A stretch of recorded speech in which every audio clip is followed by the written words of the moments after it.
Well, 5 weeks from today is Election Day, and we are in the statewide races portion of the election calendar, meaning that the big races, like for Idaho governor, they'll be on your ballot coming up in about 5 weeks. And traditionally, we would host debates for major races like governor, lieutenant governor, superintendent of public instruction ahead of Election Day here on 7. This cycle, though, there is a collection of Idaho politicians who are refusing to debate. Each politician could hem and haw for you as to why they don't want to debate, but the bottom line is they don't think it's worth it for their individual priorities. It's their decision. Now, the race for Idaho Attorney General is an example of the debate dilemma. Democrat candidate Tom Arkoosh told us that he would participate in a KTVB debate.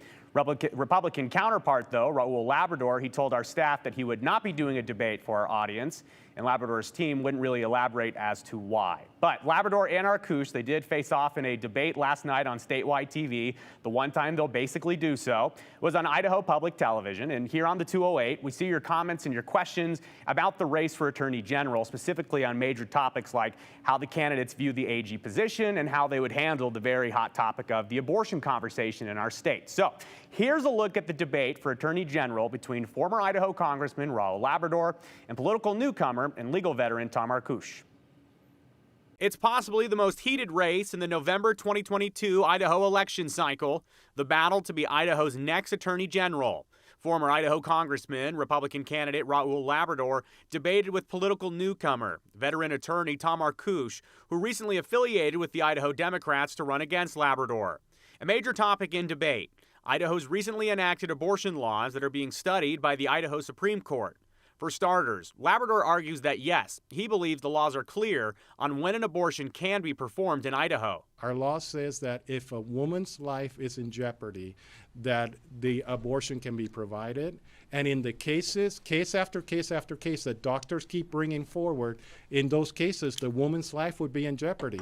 So our law would allow the abortion. In fact, in the case of an ectopic pregnancy, it's not even an abortion, because an ectopic pregnancy, you actually have an unviable or non-viable fetus. So an abortion doesn't even come into place when there's an ectopic pregnancy. Council should know that pregnancy is defined in our law as a fertilized egg. So an ectopic pregnancy is a problem.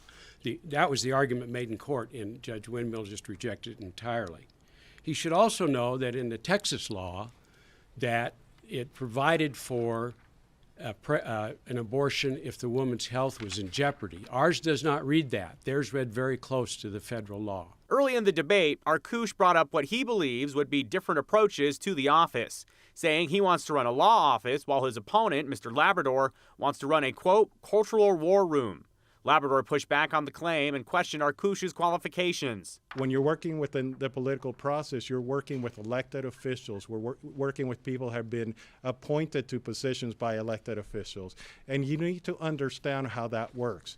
You can't just get on-the-job training and decide that because you have been a lawyer for a long time and you've never really worked with these agencies in the way that you need to do, that you're now going to be able to work with them in a way that you can provide good legal advice to them.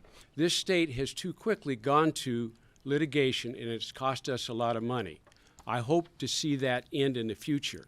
However, if you're an aggressive attorney general and you want to get to the courts and you want to have a fight with everybody you can find, you might vote for the other fella. But if you want to work out your problems in the middle and come together as a state and focus on potholes, perhaps I'm your man. In recent years, the Idaho legislature has found themselves being sued in court over laws they passed on a collection of issues. Labrador says he thinks he can fix that by working with lawmakers, and he adds that Arkoosh might have already burned that relationship with the legislature based on critical comments that Arkoosh has made about decisions the legislature has made. He's already lost the trust of the legislature because he's already indicated to the legislature that he's going to put his political positions ahead of the positions of the people of Idaho. All the laws in the state of Idaho, it's the duly elected representatives that decide what those laws are. I don't get to decide what those laws are. In fact, I may even disagree with the legislature in some cases. But my job is to give them the best legal advice possible and to help them draft the legislation in a way that I can defend in the courts. I've not lost the trust of the legislature. I might have lost the trust of some conservative legislatures that he's promised to partner with and exclude everybody else. But I think moderate legislators will come with me to the middle and talk. How's that worked out so far? When the legislature decides to pass a blatantly unconstitutional amendment and then spend the Constitutional Defense Fund to defend it, it just costs us money. Labrador and Arkoosh also touched on Idaho water laws, more on their personal backgrounds, as well as the results of the 2020 presidential election. And you can watch the full debate on the Idaho Public Television YouTube page. We will link to that in this story at ktvb.com.